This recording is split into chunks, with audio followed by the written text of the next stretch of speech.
This is the finale of Module 5, where everything we've learned comes together. The task: choose the best model for our churn problem, and get an honest estimate of how it will perform, without ever contaminating the test set. Here's the whole workflow, start to finish. Split the data. Set a baseline. Compare candidate models with cross-validation. Tune the winner. And only at the very end, look at the test set, exactly once. Every step before that last one uses only training data. Let's walk it. Step 1. Split the data, and immediately lock the test set in a drawer.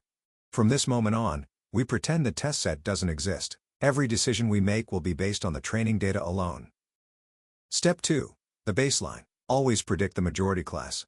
On our churn data that scores about 73%, that's the bar. Any model we keep has to clearly beat it. Step 3. Line up the candidates, logistic regression, a decision tree, and a random forest. We score each one with 5-fold cross-validation, all on the training data. Here are their average scores. The random forest comes out on top, and comfortably beats the baseline. It's our winner.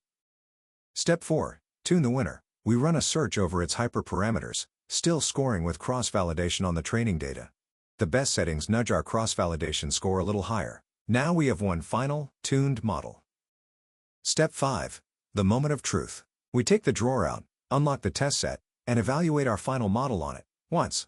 The test score lands right next to our cross-validation estimate. Because we never peaked, that number is trustworthy. It's a fair prediction of real-world performance. If we'd tuned on the test set, this number would have been a comforting lie. And that's the golden rule of the whole module. The test set is touched exactly once, at the very end. Split, baseline, cross-validate, tune, then test. That discipline is what separates a real result from a fooled one. The notebook walks through this entire pipeline in code. That completes Module 5, Reliable Evaluation.